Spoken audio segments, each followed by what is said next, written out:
Hello friends, स्वागत है आप सबका हमारे यूट्यूब चैनल रफ्तार स्टडी में। तो आज का जो हमारा टॉपिक है वो है थ्योरी ऑफ डिमांड, जो कि हमारा टॉपिक है माइक्रो इकोनॉमिक्स का।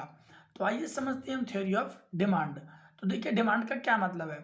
डिमांड का मतलब आपको नॉर्मली समझ में आ रहा होगा कि हम कोई चीज़ की डिमांड करते हैं, ठीक है ना।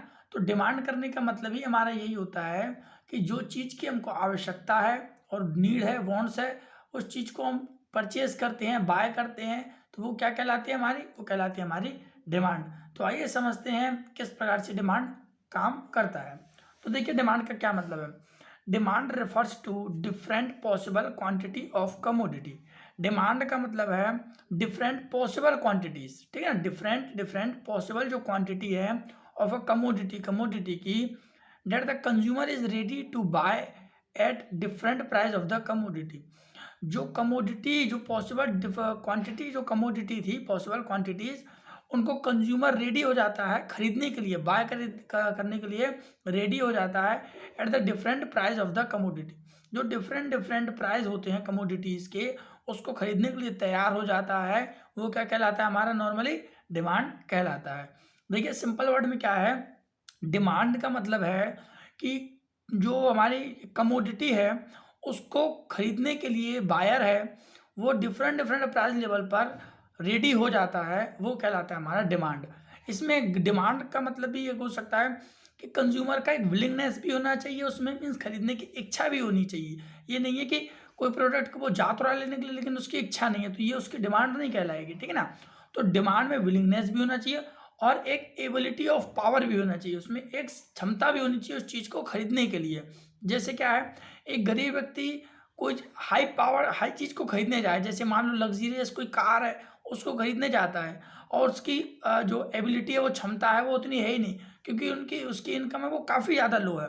तो ये उसकी डिमांड नहीं हुई, क्योंकि जितनी उसकी अर्निंग कैपेसिटी है उससे कहीं ज़्यादा उसकी जो डिमांड है, तो ये डिमांड नहीं कहलाएगी, ठीक है ना। तो यहाँ कहा गया है कंज्यूमर रेडी हो जाएगा कमोडिटी को खरीदने के लिए डिफरेंट प्राइस लेवल पर, क्योंकि हर एक कमोडिटी के प्राइस है वो सेम होते नहीं है। तो डिफरेंट प्राइस जो मार्केट के द्वारा जो ऑफर किए जाएंगे, उस पर जो कंज्यूमर है वो रेडी हो जाएगा खरीदने के लिए, डेट्स कॉल्ड डिमांड होता है, ठीक है। आगे समझते हैं हम क्वांटिटी डिमांड। एक होता है क्वांटिटी डिमांड। तो देखिए, क्वांटिटी का मतलब समझ में आ रहा है, कोई मात्रा वाली बात है, मात्रा, इसको बोलते हैं मात्रात्मक, ठीक है ना हिंदी में। तो देखिए, quantity demand refers to a specific quantity to be purchase against a specific price of a commodity. देखिए, क्वांटिटी डिमांड का मतलब सीधी यहाँ पर स्पेसिफिक वर्ड आया है, स्पेसिफिक का मतलब याद रखना, ठीक है ना। क्वांटिटी डिमांड का मतलब होता है एक स्पेसिफिक क्वांटिटी, ठीक है, जिसमें हमको पता चलता है, जैसे 10 यूनिट, 50 यूनिट, 10 ml, 15 ml, तो ये हमको स्पेसिफिक क्वांटिटी पता चल रही है। To be purchase against specific price, और उसके स्पेसिफिक प्राइस भी हमको पता होने चाहिए। जैसे हमने पता कर लिया 1 kg शुगर है, 40 रुपीज़ का है, तो ठीक है, तो क्वांटिटी भी पता चल गई और हमको स्पेसिफिक प्राइस भी पता चल गया ऑफ द कमोडिटी। तो ये क्या कहलाता है, हमारा क्वांटिटी डिमांड कहलाता है, ठीक है ना। आगे समझते हैं हम डिमांड शेड्यूल। तो देखिए, डिमांड शेड्यूल का क्या मतलब होता है। डिमांड शेड्यूल का मतलब है, demand schedule is a table showing, जो डिमांड शेड्यूल है वो एक टेबल है जिसमें शो करते हैं the relation between different quantity at the different price of a commodity.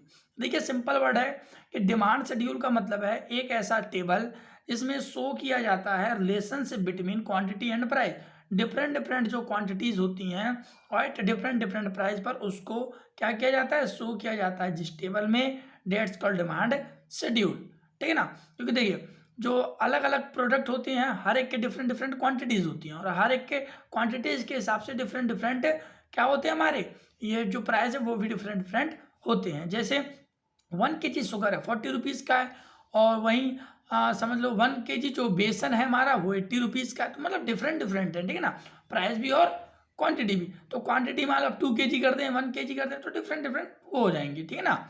आगे, अकॉर्डिंग टू सैमुअल्सन के द्वारा क्या कहा गया था डिमांड शेड्यूल को, the table relating to price and quantity demand is called demand schedule. यहाँ कहा गया है कि टेबल है वो रिलेट करता है, रिलेशनशिप बताता है किसके बीच में, प्राइस एंड क्वांटिटी डिमांड के बीच में, वही क्या कहलाता है, डिमांड शेड्यूल कहलाता है।